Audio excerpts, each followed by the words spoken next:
let us kick things off with the reigning, defending UFC middleweight champion, the one and only Israel Adesanya, who is joining us once again from Las Vegas. And this is amazing to me. And correct me if I'm wrong here, Izzy, between September 14th and November 7th, you will have had 10 free days, 10 days out of quarantine between your trip to Las Vegas. Then you had to quarantine in Abu Dhabi as well. The fight on Fight Island, the quarantine after Fight Island. You're free for 10 days. Then you go back to Las Vegas to now be with your good friend and training partner, Carlos Ulberg, as he fights on Contender Series Wednesday night. And then you have to quarantine again following that. I mean, we're talking about 2 months where you're free for like 10 days. This is insane.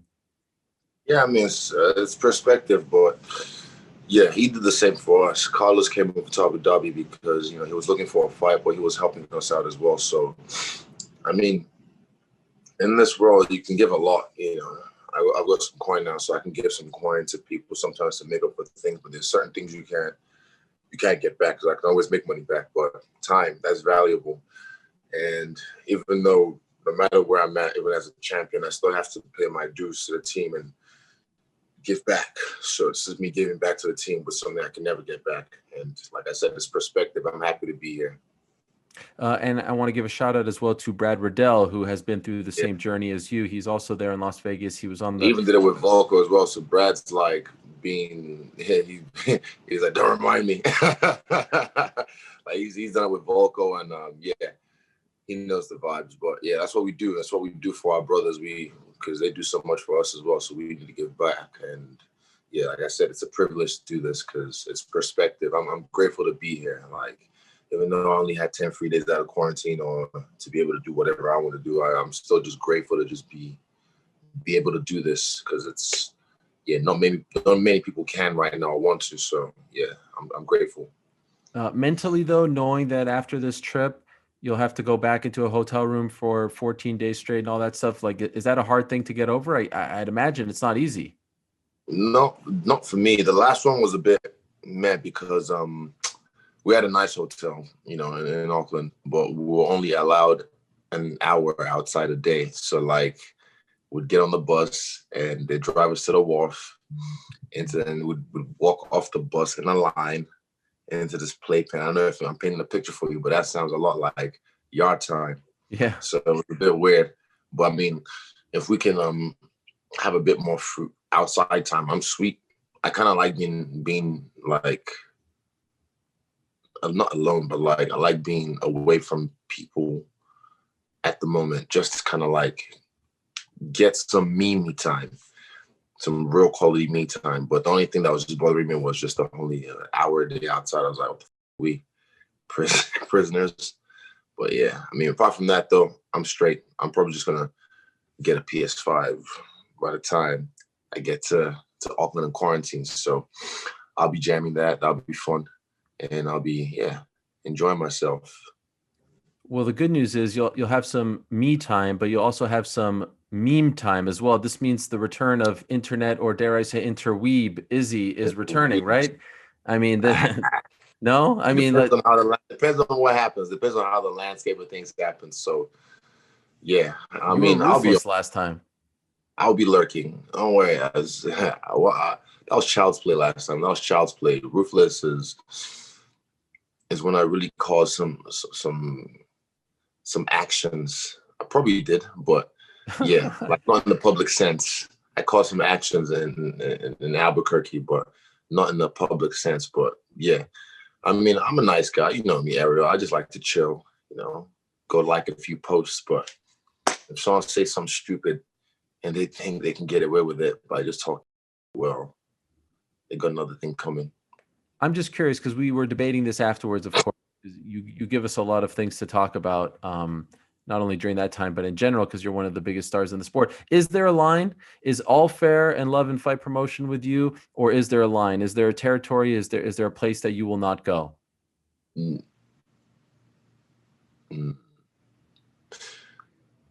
I have my own personal values and I have my own boundaries. So yes, there are lines, but if you cross my line, it's free, it's free game. That's a good question. Yeah, I have boundaries. Like I said, earlier on, homeboy mentioned my dad's name out of nowhere. And I was like, I didn't say anything disrespectful. And I said, oh, his mom would be disappointed, but people took offense to that. Like, how could you talk about his dead mother? I'm like, bro, I don't wait till my parents are dead before I put them on a pedestal. Keep my family's name out your mouth. And yeah, I think that's fair. Does that seem fair to you? So my rule is like family, religion, race. Those are, those are sticky ones, right? Those are Yeah, very, but very. if someone crosses your line, is Oh, that sure. fair? Well, yeah. So, Yeah, so I guess the question it's not was, up to you to.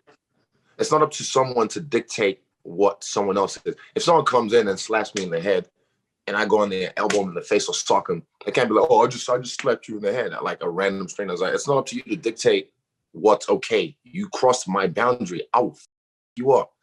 So yeah, like I said, I don't wait till my parents are dead till I put them on a pedestal. I give them the roses while they're here, and I protect them. So I had to do that.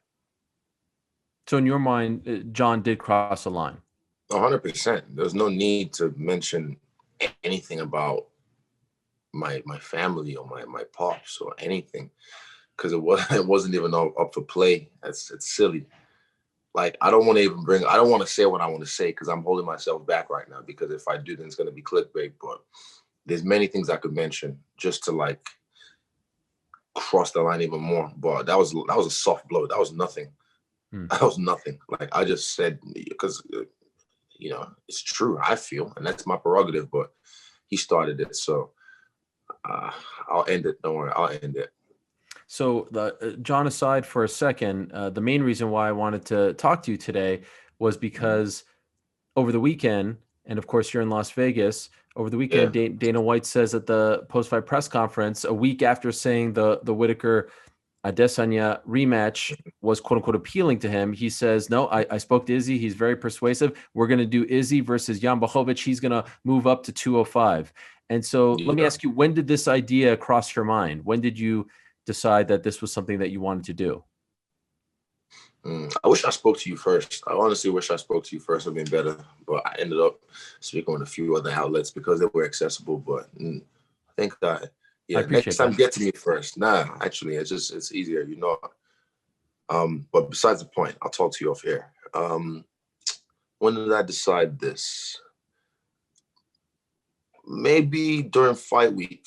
Not just me, my team. Like I said, it's not just me. Like, I don't just make the moves myself. I am but just a person, a canvas with a gang of artists who help create this masterpiece you see in front of you.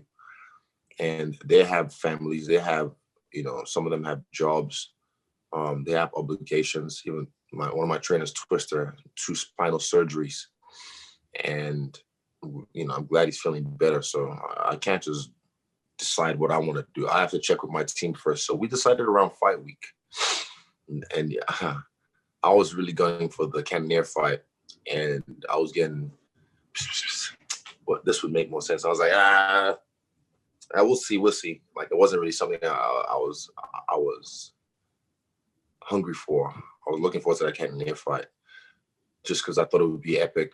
I mean, maybe we were just not meant to fight, but yeah, it was during fight week that the seed got planted, and then yeah, it made sense to me. It made sense to me with the landscape of things. It's like the universe just gave me the most awesome alley-oop, like, actually.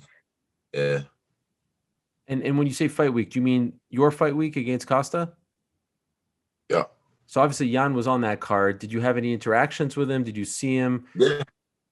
He's cool. Like, I had no problems with him. He was very stoic but very respectful. A lot of those Eastern Bloc guys are very, but not. It was cool. He wasn't like, even the bodyguard I was with taught me how to say what's up. Shema. Wait, you have a Shema. bodyguard now? Oh no, there's security from Fire Island. Security on Fire Island. I was like, damn, is he getting big time now with bodyguard? I got bodyguards, man. You know what I mean? No, but yeah, every fighter had like assigned security. So he happened to be Polish, and he just taught me like some Polish slang. So I spoke to him, and yeah, we didn't really have much of an interaction, but he was very respectful. So that was cool. So here's the thing: you win that night, he wins that night. So maybe the seed is planted. but you still said afterwards that Cannonier, you have respect for him, and that's the guy. He fights a month later. So if Jared Cannonier would have defeated Robert Whittaker just a few weeks ago, would you have put this Jan idea, this 205 idea to the side? Or even by the time Cannonier and Whittaker fought, had you already decided that you're moving up? If Cannonier had won, depending on how soon he can come back.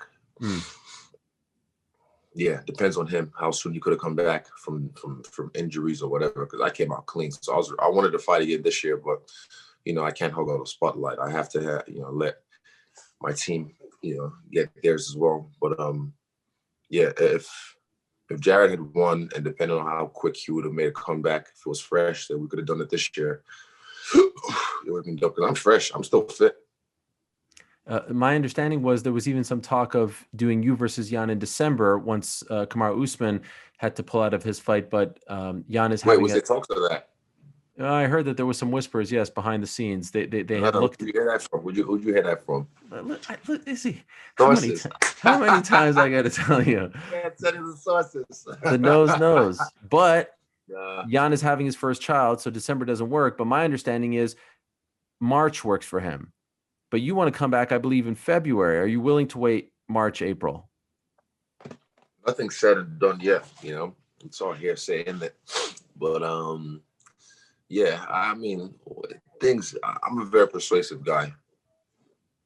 Okay, so here's my so I want to come to you with my issue with this. Okay. All right. I understand why you don't want to fight Robert Whittaker. You just fought him a year ago, right? You just beat him very convincingly. It was one-sided. But I do think we have to say, in defense of Robert, who, you guys have your issue and whatnot, Robert Whittaker, I spoke to him last week on my show. He did other interviews. Robert Whittaker never said he doesn't want to fight you. All he said was, I'm having a baby. I need some time off, this and that. The way it was painted on Saturday night. Oh, congrats. I didn't know he was having a baby. But I mean, Ariel, I didn't say he said he didn't want to fight me. I never said that. No. Dana White did. Dana White did. So I do think it's unfair for him. Yeah, that's Dana. Dana's a man of his own. He's got his own mouth, his own words. He speaks for himself. Sure. I'm just painting the picture here. Okay, so anyway, so what I was told was, okay, you're not interested in running that back, and I agree with you. There's not a lot of incentive. It was so one-sided. He's only won 2 fights since. So I was told, I could be persuaded. There's ways, because Dana would have tried to persuade me, but don't worry. I had moves ready. I had counters for counters. You understand, man? This Jan fight was sussed in less than 2 minutes. Like, I kind of assume we might have to go to like verbal war, and Dana's war room, like actual. And yeah, it got sussed within 2 minutes, but sometimes, like I said, the universe just gives you the ultimate alley-oop. Was it just mano a mano? You walked in there, he said, let me tell you why I want you to fight Whittaker, and then you came back with why you wanted to fight Jan, and you won? Nah, he didn't even bring up Whittaker. He said, like, what you said, like, the kid doesn't want to fight. I thought I was going to have to convince you that this is the next fight to make, but he comes out and say he doesn't want to fight. So, yeah, that's what Dana said. And then I just said my piece, and I told him why it makes sense for me and the plan. I mean, the plan's always still been there, Ariel. I've been saying this. I even said it about Robert when I was in my debut of UFC. I didn't call him out or anything. I just said, if Robert's still the champion, I'll take the belt off him in 2019. And there wasn't anything, no disrespect, but I said it and I got it done. And I've been saying I'm going to this dude up in 2021. But I'm like, people are just, oh my God. It's so funny. So what is the plan? What did you say to Dana? I can't tell you everything. Come on. Oh, come on. You have it all figured out? Tell me more. You're salivating. No. I haven't figured out. Even, if you noticed last night, I went for a drive because shout out to Chop as well from Prestige Cars.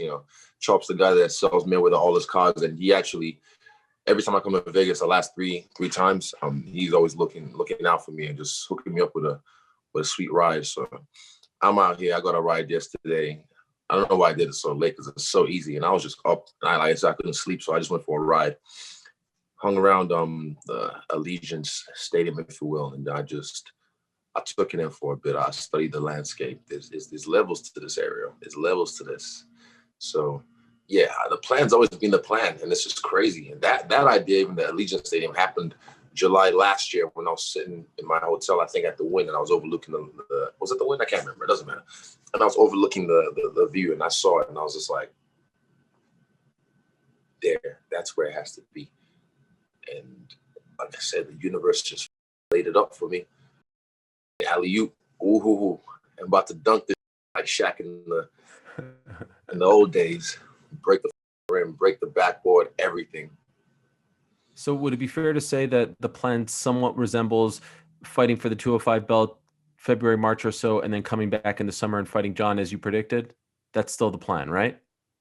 That's the thing with plans as well. There's variables. There's been a lot of variables in my plans, and I've adapted to them because, like I say, I'm a style bender and I'm very fluid.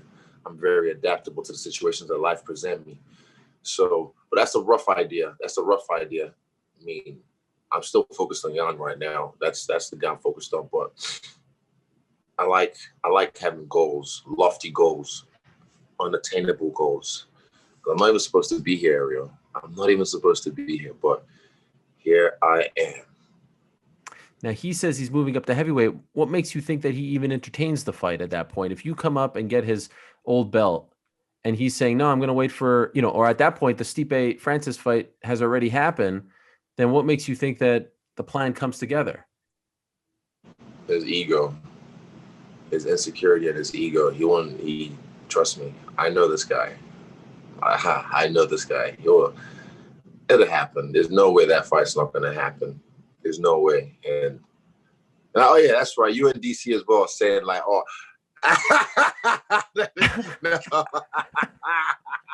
that's why I just clicked.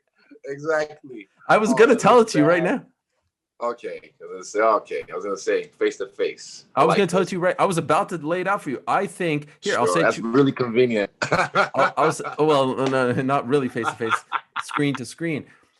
My thing is, there's no one for you to fight. Okay. Do it now. Why can't we? This is the biggest fight that the UFC can make right now. You guys don't like each other. You gave us 2 weeks of this flirtation.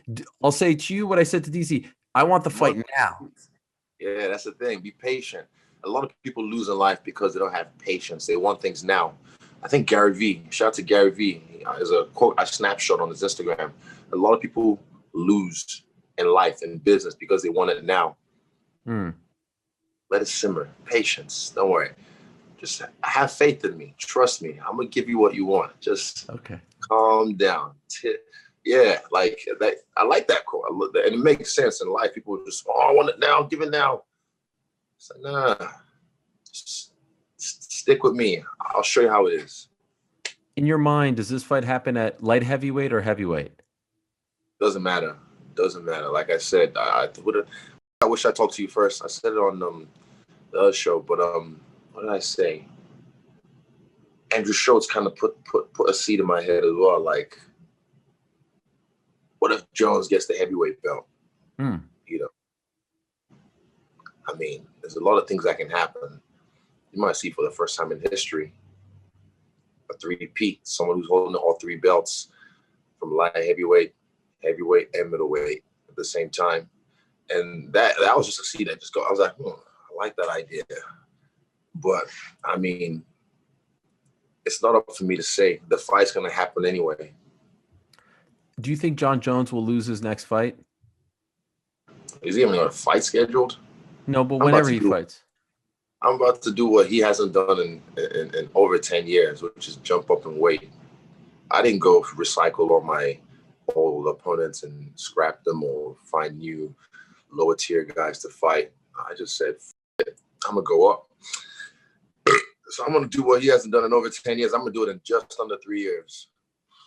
Wow. Amazing. And I don't know. I mean, it depends who his next fight is, but I've seen the guy live. You can look at his last 5 fights. Tell me he's not washed.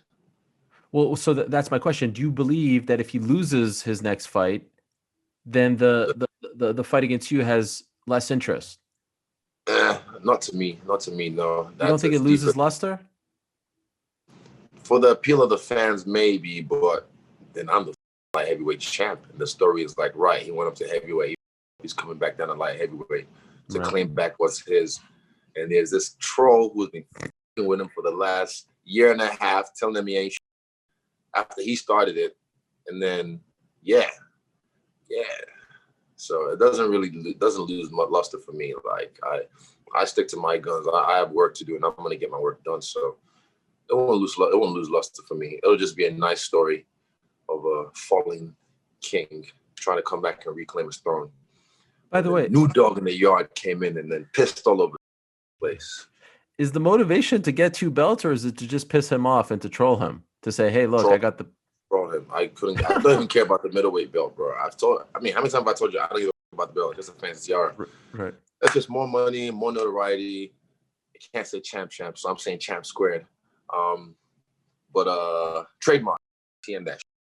Hey, Audi, get on it, please. Paradigm, champ squared. What else? So it is to troll him. Just trolling, bro. Like, I don't really care about belts. I just want to, like, I've told you guys, it's all about the mantelpiece, scalping people, taking heads, all the greats of this era. I fought Romero when I had no reason to fight him. No logic. Even Eugene was like, I was like, nah, we need to fight this guy. And I convinced Eugene and we convinced Dana. And the UFC didn't want to put that fight on. I'm going for everybody. Everybody can get it. Everybody can get it. So they can't run. I'm taking all the heads of this era. So when it's all said and done, they know who's the one. Almost 8 months later, why have you not watched the Romero fight? Honestly, I'll watch it one day. I'll do it like, when I was doing those breakdowns, I'll do it when I bring the breakdowns back. The next break, because I was doing those breakdowns during the first lockdown in New Zealand. The next one I have to do is a silver one and then progress. So I'll do it then. I want to watch it live for the first time with the people. So we could just laugh at it. Also, sometimes when I watch my fights, actually not sometimes, all the time, when I watch my fights back, I'm a little bit hard on myself. And I'm like, oh, that wasn't that bad. That wasn't that bad. In the moment, even me when I was fighting him, I was just like, I couldn't be bored because I had to be focused and sharp. But if I got bored in that moment, then I'd give him what he wanted. He could have capitalized, but I was sharp, waiting, probably anticipating. But for me, it's just doesn't really matter. It's just he run that fight for me by not doing anything. And now in hindsight, people can look back at that fight and be like, who was scared? Who was really scared? I'm telling you who the actor was, who the guy. I said even in interviews, I was like, he's a good actor. He's acting like he wanted it. He didn't want it. We both know. Me and him knew. He didn't want it. Robert rushed in. Romero, okay, played a good chess move in the first round. Just stand there, but he still up. He got frozen. And Costa was like the sweet porridge in the middle. Just tried to rush in and realized he couldn't rush in. And I'll stand there. He even did the Romero, but I freeze people. There's a common denominator in these 3 scenarios, and that's this guy, me. I freeze people and they all talk the same when they're outside the cage. You can see my Engage ad with Paulo like talking all that. I would kill him. I'd destroy him. Adesanya, if I fight here, I'd kill him. And then when you're in the cage with me, when you're standing across from the beast, not this guy in front of you, I'm talking about the beast. When I turn him on, it's not the same. We're not the same. I think you believe in this sort of thing. Isn't it crazy for a guy who came into the sport and was compared to Anderson Silva to be in an empty arena in his supposed last fight? How is that? Like, that to me, you're from New Zealand. You just so happened to be in Las Vegas to corner your friend. There was a chance you didn't, like, no one would have begrudged you for, and you're sitting there for Anderson's swan song. I mean, that to me, that blew my mind. Mind blown. That's destiny. That's just like, that's player one. That's the Sims. That's the Matrix. At what point did that come together for you that, like, oh my God, I'm actually going to be in Vegas. Like, the stars have aligned for me here. And what was your reaction? When I was on the plane. But wow. It was a funny moment. It was just weird. Like, I was, you know how they played the opening intro, and it's like hype before the fight. I didn't even know they were going to play that, but they were playing it in the Apex. And I was sitting there just like, I wasn't even drunk. I was just hype. Like, young Izzy, like 18, 19-year-old Izzy came forth and was just like, people try, when people want to act too cool, like they want to be they're too cool to clap or to cheer or to show love. No, I just allowed my younger self to come forth and just like embrace the moment, like, holy, because young Izzy's an Anderson Silva fan, like crazy Anderson Silva fan. So when the opening intro happened and it was like, damn, damn, damn, damn, damn, damn, damn, I'm just like, I look around, no one else is clapping. I'm just like, and it was just like, I didn't care. I was just like, nah, why is everyone too cool to clap? That was epic. Well, I think maybe they've seen it all Apex, so they just like, oh, whatever. But nah, for me, I just enjoyed it. I embraced the moment. I allowed myself to feel. I allowed myself to be a fan. I'm not too cool to show that I give a. A lot of people would be, but I'm not, and I'm glad I'm able to express. So yeah, that was just destiny, man. That was just some player one.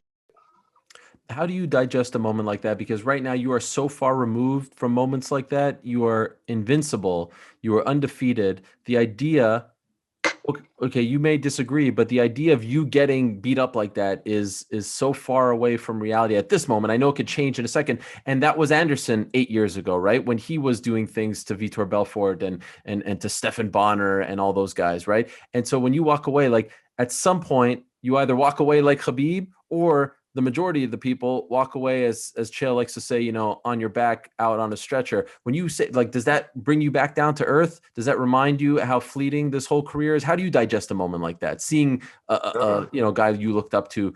That's not like you. You have good questions. You actually ask questions that made me think. But Thank you. No, I didn't. I wasn't really thinking about myself in that situation. I didn't even talk to him afterwards. Like I could see people were kind of set up, like some UFC cameras or some people with their phones to catch me and them interacting afterwards. But I gave him space.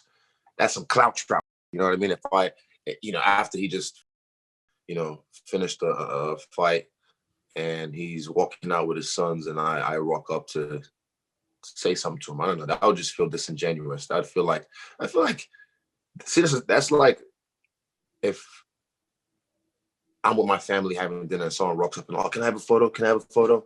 I'm like, bro, I'm with my family. Like, so yeah, I would have felt weird, like going over there and like saying something like, what do I have to say to him? I don't have anything to say to him. I just, like I said, I'm just a fan.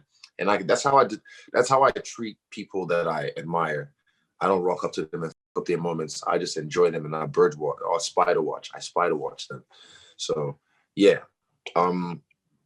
I didn't put myself in that situation or anything. I was just like in awe when he bowed in the middle of the cage.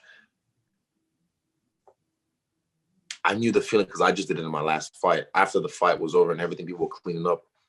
I finished the ESPN interview and I clocked out and I was like, hold on, let me just give me a second. I just went to the cage and I just kind of like soaked it in. But I'll be back. He's not, like, that was his last moment. I can imagine, like, and it got me a little bit teary, and I just swallowed it back down and I just embraced and I just spider watched. I was just privileged and honored to just witness. His son Khalil came up and said what's up, and yeah, I talked to him for a little bit and showed him love too. The baby goat. But yeah, it's just I was just like, words, man. I like, even Gav tried to interview me afterwards. And I didn't really have the words. It's stupid sometimes. Sometimes you just need a bird watch, because I had to tell someone, like, just give me a second. Like, this was right after he just lost. They came with a camera. I was like, just not now. People need to take a hint sometimes. How far away do you think you are from being in that conversation with Khabib, with GSP, with Anderson, with DJ, with Fedor? In your mind, how far away are you? With Jon, of course. You want me to tell the people? Nah, I don't really worry about that kind of stuff. Like I said, I'm a bird. That's me. I don't really worry about being the GOAT, because I kind of feel like it'll happen. It's inevitable. But people already like to throw me in there for years now. But some people can see what the future holds. And some people still blind. But I don't know. I'm just doing me, bro. I'm just doing me. All I know is I keep whooping ass, and I'll be undeniable. That's the main thing I'm focused on, is whooping the ass, kicking everyone in my way's ass. And you can deny me all you want, but we'll know. So you think it's inevitable that by the time your career is over, you will be considered the greatest of all time? 100%. Do you have an update on the Peck Gate that we talked about last time? Yeah. No, not really. Pituitary gland was checked, hormone levels fine, estrogen and on testosterone. So yesterday we had a ultrasound and her mammogram. I had one yesterday for the first time. But I mean, to be honest, it might just be unhealthy living a little bit, like, because I'm not smoking weed. That's what the doctor from the UFC said. Like, you just need to, stop. And I was like, I'm not stopping. I'm just gonna slow down. I'm not stopping smoking weed ever. Also, the referendum in New Zealand, you look stupid. Y'all look stupid. Literally, you look stupid because you're backwards. You're living in the 1990s or whatever. Like, you look stupid because the referendum passed and this is still going to be illegal. So you look stupid. And the world is looking at you laughing because you look stupid. Understand that. I'm still smoking. Come find me. So is it still as swollen as it was, or has it gone down? No, it's calmed down. Sensitive? No, not as sensitive. It's actually calmed down, but it's just a fat deposit. And yeah, but man, hey, after a performance like that, like I said, I think I was on steroids too, because it was mind blowing. What the did I just do to that? Like, the guy that he walked down Romero. No one walks down Romero. I'm like, yeah. Why didn't he just use his boxing? Costa should just stuck to his game plan. He would have won. It's like, nah, bro. There's a common denominator. Man, some people are so stupid sometimes, and it really it baffles me. I'm like, do you understand? Like, just y'all look stupid too. All of you look stupid because there's a common denominator. There's a reason he couldn't use his boxing. There's a reason he couldn't just walk me down. If you know fighting, if you know, you know. But those who don't know, you look stupid. I'll say it again. You look stupid. I don't even plan for these props to be here. They just happen to be hanging around. No. By the way, have you signed the contract yet? Ariel. No. Okay, I'll tell you that one. No. Oh, wait. Which contract are we talking about? What contract are you talking about? Well, because after... Here's what I like you, Ariel.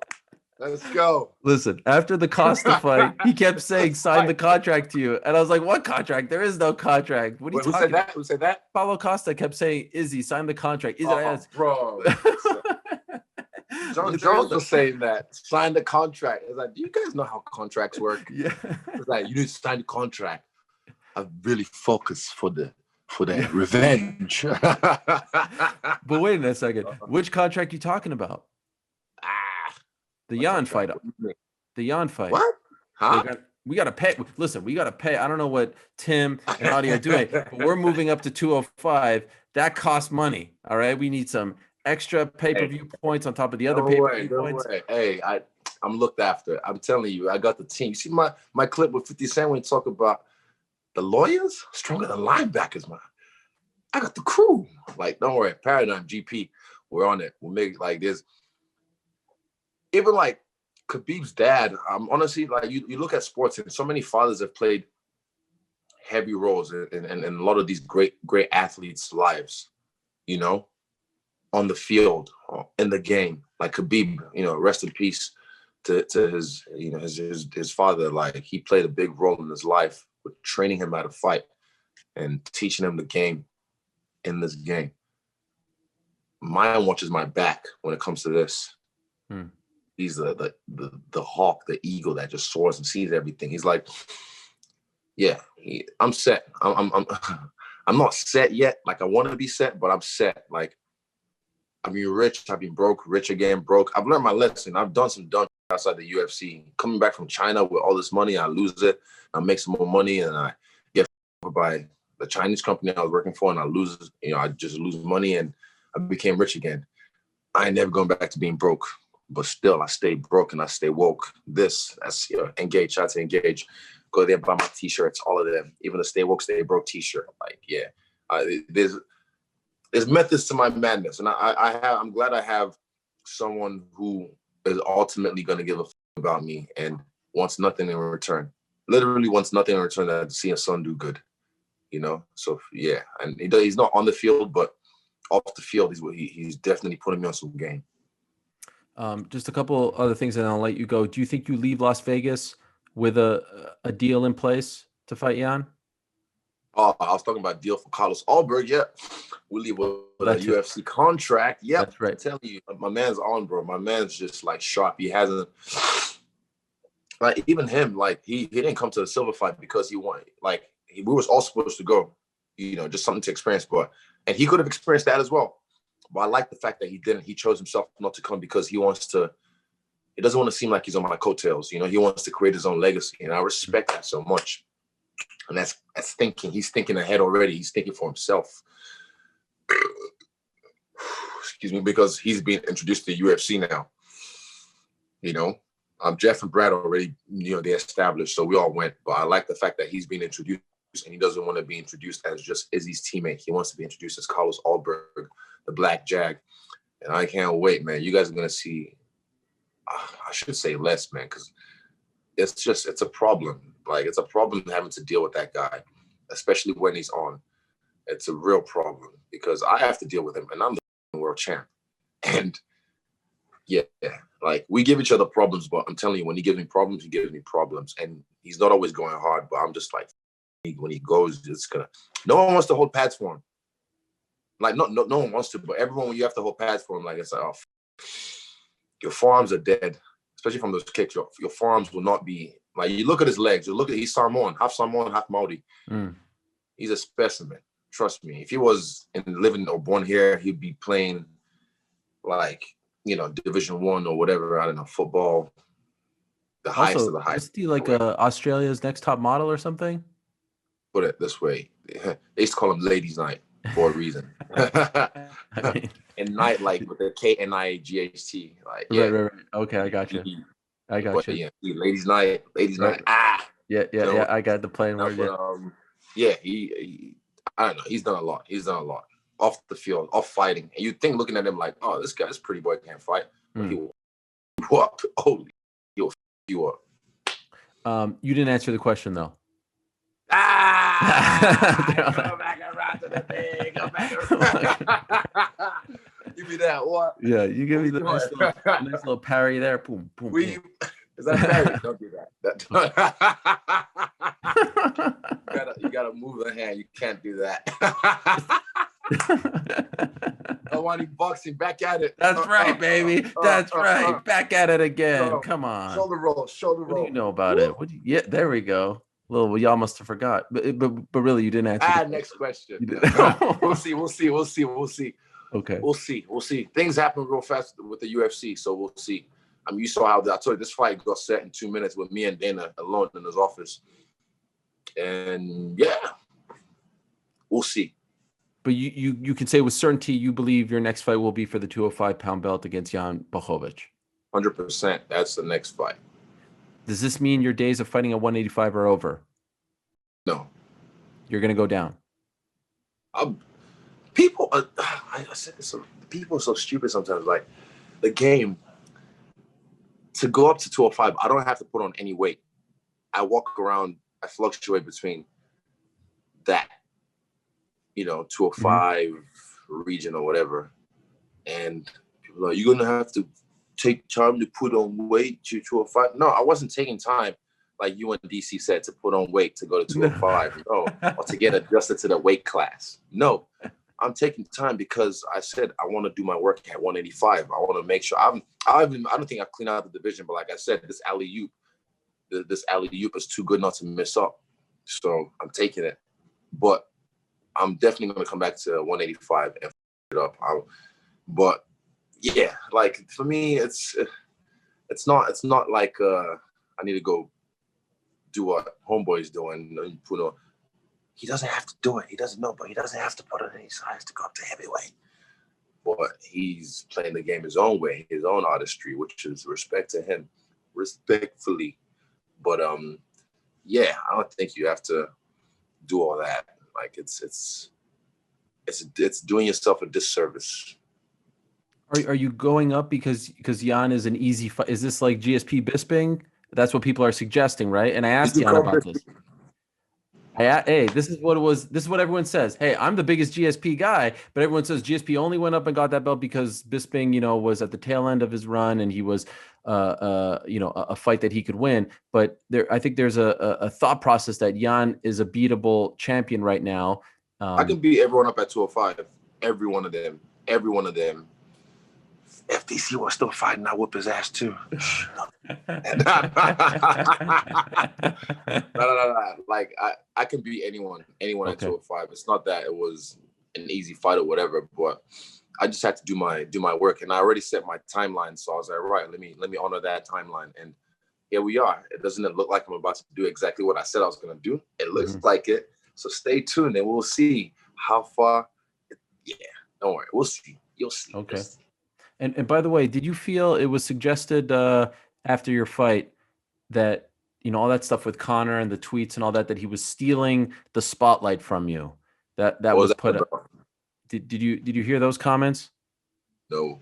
All the stuff with the DMs and the tweets and Diego Sanchez and all this stuff. There was with him and Dana. Yeah, and Dana said afterwards that he felt like Conor was trying to steal your shine, which to me was an interesting theory, considering you're all under the Paradigm family, and he always seems to give you props publicly. And you He does. I don't know what I mean.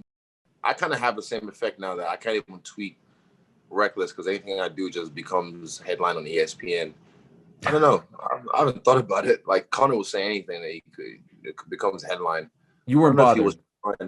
Nah, I didn't even hear about that. I think I saw the DM and I knew like Dana didn't like the fact that he released them or something, but I didn't follow that whole drama too much. But nah, I don't. That's a good question, but I don't know. Jon Jones though, watch any fight that Jon Jones has ever had in the last year and a half. I don't say unless I'm asked about him, but anytime I fight, he's always saying something stupid, trying to like prod. It happened from the Atlanta fight 236. Since then, any fight I had, he's always had something to say to try and like, I don't know if to steal the spotlight, but like, yeah, catch some of my shine, if you will. Like I told you, people can't fathom why he's jealous of me because he shouldn't be jealous of me, but he is. I can tell you this because it's easy to recognize when you've been there. When you've been that green-eyed monster, it's easy to recognize when you see it in other people. And I see it, and I'm like, yeah, he's jealous of me because I'm doing exactly what he wished he could have done. And he's, but I've done this and records that. Yeah, but I don't have 4 failed drug tests. I don't have how many arrests. I don't, something with a shotgun as well recently. I've never looked into it, but I'm like, that's ammo. That's ammo right there. But we'll see what happens. Yeah, I don't know. Like, it's yeah, I can see it. It's easy for me to see. So he's definitely a clout trout. He's a clout trout, 100%. Kingfish clout trout. Bar none, 400-pound clout trout. Last question. How do you beat Jan? You said that 5 questions ago. No. This is it. Last question. I said there was a couple. I don't mind. I got time for you. We can talk forever. But yeah. Okay, cool. I'll go another hour with you. Let's go. Yeah, let's go in. All right, wait. Tell me, what do you want? How do you beat Jan? I haven't gone that far yet, but I haven't even seen his last fight yet because I was getting ready for my own fight. But I can beat him. I don't know how I'll beat him, but I can beat him. Ask me that maybe I don't know, next year when the fight's closer, like 4 weeks, 6 weeks out from the fight. Then you can ask me that and I'll give you a bit of a blueprint. I'm sure like Eugene and Twist and Adam Johnson, one of our jiu-jitsu coaches at the gym, he's also like an analyst. He breaks down the fights on a frame by frame basis, put it that way. I don't want to give too much away, but I've seen him do it when I was in Ireland when I was about to fight Silva. I don't even think the fight was signed yet. He was already watching Silva versus Bisping frame by frame. He's like super smart and he just knows everyone's plan A, B, C, D with probabilities and all that kind of stuff. Like he's just it baffled me. It was actually I was really impressed. Like, we figured out everything. Even the Brunson fight was the best one because we just knew if he jabs, the probability he's going to throw a right hand is percent. Okay, and the probability he's going to shoot after his jab is percent. Like, Adam breaks it down. So yeah, like, yeah, I'm just giving him his props because he doesn't like it. But yeah, shout out to Adam for that. But yeah, we'll do the same thing with Jan. As always, we keep the same energy. So I'm sure Adam's already like breaking him down frame by frame and breaking down his grappling. And who knows, you might be able to see my grappling display in this fight. Oh, wow. Interesting. See what I'm about. See how my white belt can hold up in there. DC did say that Jan should try to use his wrestling against you. That would be a good path for him. So, of course, DC would say that. What a hater, huh? What a hater. What a hater. Hey, by the way, shout out to you. I don't know if you know Barry Bonds, Deion Sanders. I know you didn't grow up here in America. You've heard of these guys, right? You've got a very baseball player. You've got like a very late. I got that right. What do you say? The late 80s, early 90s Barry Bonds thing going with your cross earring. He made that famous back in the. He used to play with that back in the day. And you brought that back. I don't know if it's in honor of Barry Bonds, but I've noticed you've been rocking it lately. So it's a good look. I just blazed my own trail, but I mean, well, nothing's original in there. Like, well, I would say nothing's original, but not many things are original. If not, it's already been done before. Oh yeah, like Jon Jones saying, "Oh, what did he say? He had a tweet. What did he say? He had a tweet. It was real stupid. Oh, he's so stupid, so stupid. He had a tweet, something about like, oh, I used the moves that I've learned off him or something when I was doing the oblique kick because he was the first one to ever use it. Really? Might as well just say like, oh, nice jab in that fight because he learned that from me. Like he's so stupid. Even after the Khabib fight, everyone, like I said, I've learned this recently. I don't react, I respond. Everyone wants to react straight away. The one that get their tweet on TV. When I do that, I just do it because it's funny. I'm not trying to do anything, but like everyone wants to like, he tweeted something, I saw it come up. It's okay, Khabib. I relinquish my GOAT title. And what the is a GOAT title? There's no such thing. It's stupid. It's made up. It doesn't exist. Where is that? I relinquish my GOAT title to you, and you can.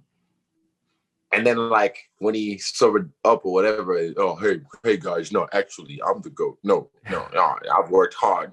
It's so stupid because people want to react. They don't take their time and respond. Like, I implore people in life, just not in fighting, in life, just don't respond. Even when all oh my God, I'm staying my ass in tonight. I'm not going nowhere with this election. Like, I don't react because they want you to react, respond. Like, take your time, just respond. It's helped me a lot in the last few months in life because when someone, there's times to react, but a lot of people react too quickly. You need to respond. I don't know how to get that across more, but I'm just saying it again. Don't react, just respond. It's going to pay you dividends in life. Promise you. All right. We shall leave it at that. Izzy, thank you. As always, I appreciate it. Thank you for watching ESPN on YouTube. For live streaming sports and premium content, subscribe to ESPN+.